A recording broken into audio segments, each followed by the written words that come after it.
الحمد لله نحمده ونستعينه ونستغفره ونؤمن به ونتوكل عليه ونعوذ بالله من شرور أنفسنا ومن سيئات أعمالنا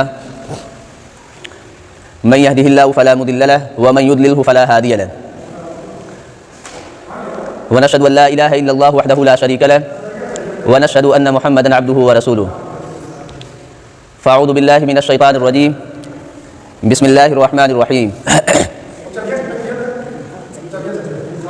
يا أيها الذين آمنوا اتقوا الله حق تقاته ولا تموتن إلا وأنتم مسلمون صدق الله العظيم.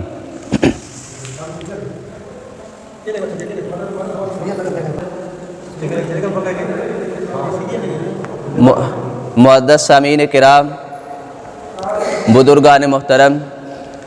میرے دینی و ایمانی بھائیوں اور دوستو، اللہ تبارک و تعالیٰ نے ارشاد فرمایا یا ایھا الذین آمنوا اتقوا اللہ حق تقاتہ ولا تموتن الا وانتم مسلمون، کہ اے ایمان والو، اللہ تبارک و تعالیٰ سے ڈرنے کا جو حق ہے اس طریقے سے ڈرو اور تم لوگ نہ مرو مگر اسلام کی حالت میں۔ معزز سامعین کرام، آج ہم جس عنوان کے تحت آپ حضرات کے سامنے جو بھی باتیں رکھیں گے وہ خاص توحید کے تعلق سے ہے اور شرک کی قباحت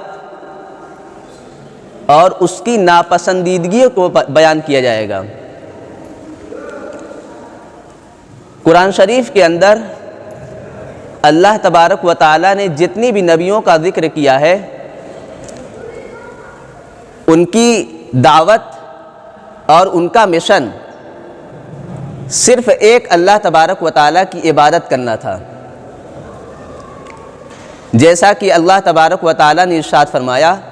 وَمَا أَرْسَلْنَا مِن قَبْلِكَ مِن رَّسُولٍ إِلَّا نُوحِي إِلَيْهِ أَنَّهُ لَا إِلَٰهَ إِلَّا أَنَا فَاعْبُدُونِ، کہ ہم نے آپ سے پہلے جتنی بھی نبیوں کو بھیجا ہے سب کے پاس ہم نے وحی کی تھی کہ صرف میری ہی عبادت کی جائے۔ تو قرآن شریف کے اندر جتنی بھی نبیوں کو بھیجا گیا سب کا پیغام اور سب کی دعوت یہی تھی کہ صرف ایک اللہ تبارک و تعالیٰ کی عبادت کی جائے۔ ہم جب یہ کلمہ کہتے ہیں لا الہ الا اللہ محمد الرسول اللہ، تو علم کلام کے جو شراح اور جو مصنف ہیں، علم کلام اس کے اندر عقیدے اور نظریے سے گفتگو کی جاتی ہے، تو ان حضرات نے یعنی مصنفین اور متکلمین نے اس بات کو واضح کیا کہ لا الہ الا اللہ محمد الرسول اللہ اگر کوئی بندہ کہتا ہے تو اس میں اس بات بھی ہے اور نفی بھی ہے، یعنی ہم یہ مانتے ہیں کہ اللہ تبارک و تعالی صرف اور صرف ایک ہے، اسی کی ہم عبادت کرتے ہیں۔ یہ اس بات ہو گیا کہ ہم ثابت کرتے ہیں کہ صرف ایک ہے، اس کے علاوہ کوئی شریک نہیں۔ اور ہم یہ متکلمین کہتے ہیں اس کے اندر نفی کا بھی معنی ہے۔ آپ جب کہتے ہیں کہ ایک اللہ تبارک و تعالی معبود ہے تو ہم اس کے علاوہ جتنے بھی اللہ تبارک و تعالیٰ کی مخلوق کو معبود بنا لیا گیا ہے اس کی نفی کی جاتی ہے، تو یہ نفی بھی ہے اور اس کے اندر اس بات بھی پایا جاتا ہے۔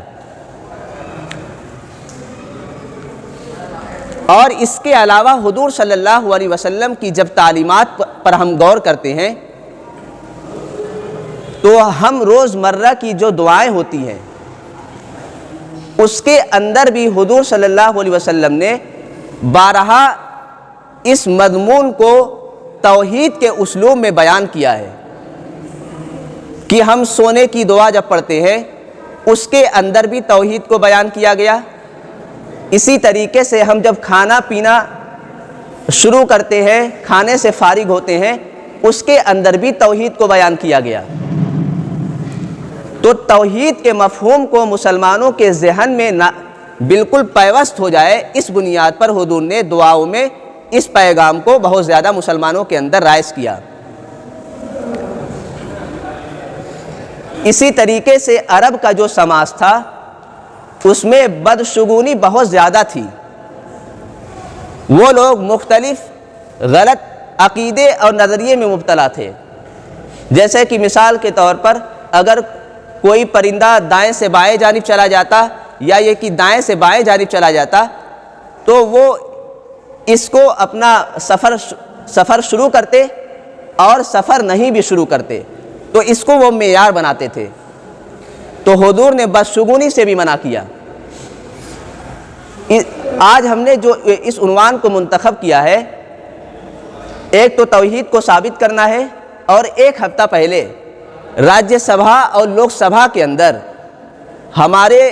یہ سیاسی پارٹیوں کے جو رہنما ہیں،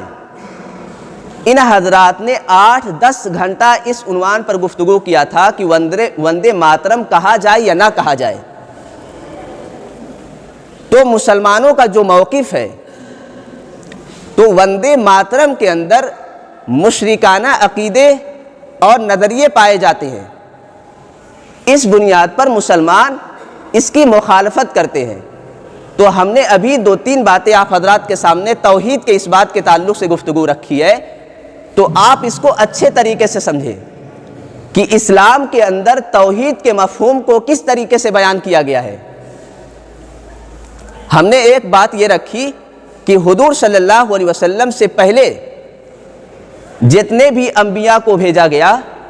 سب کا مقصد ایک تھا۔ حضرت موسیٰ علیہ السلام اس تبلیغ، اس میسیج کو بہت زیادہ پھیلا رہے تھے کہ صرف ایک اللہ تبارک و تعالیٰ کی عبادت کی جائے۔ اسی طریقے سے حضرت عیسیٰ علیہ السلام، ان کو نبی بنا کر بھیجا گیا ہے، تو ان کی تعلیمات بھی یہی تھی کہ ایک اللہ تبارک و تعالیٰ کی عبادت کی جائے۔ اب اس نقطے کو آپ یاد رکھیں کہ حضرت موسیٰ علیہ السلام اور حضرت عیسیٰ علیہ السلام سے پہلے جتنے بھی نبیوں کو بھیجا گیا، انہوں نے اظہار حق کا اعلان کیا،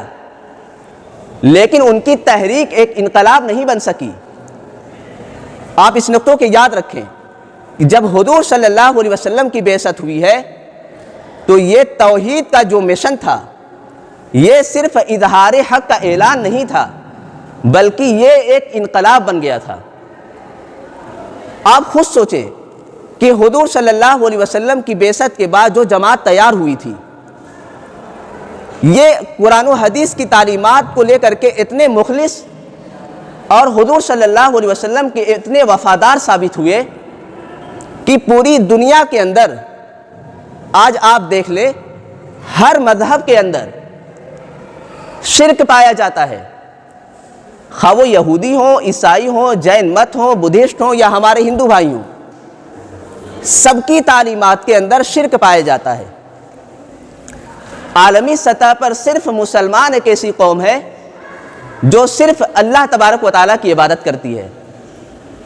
اور دیکھیں، یہ ایسا نہیں ہے کہ مسلمان کوئی سماج کے اندر اپنا امتیاز چاہتے ہیں، نہیں، ایسی بات نہیں ہے۔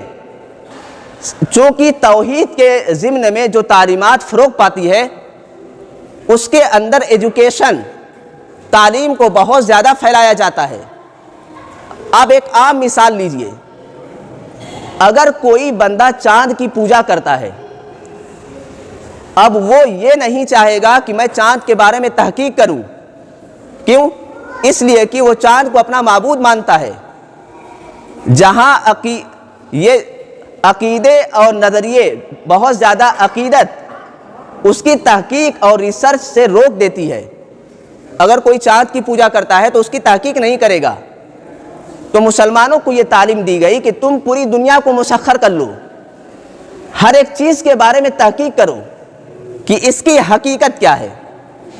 تو میں یہ توحید کا مفہوم بتا رہا تھا کہ اسلامی تعلیمات قرآن و حدیث کی روشنی میں توحید کو کیوں اتنا زیادہ مسلمانوں کے اندر پیوست کیا جا رہا ہے۔ آج جب وندے ماترم کہنے کی بات کہی جاتی ہے، تو سب سے پہلے آپ یہ دیکھیں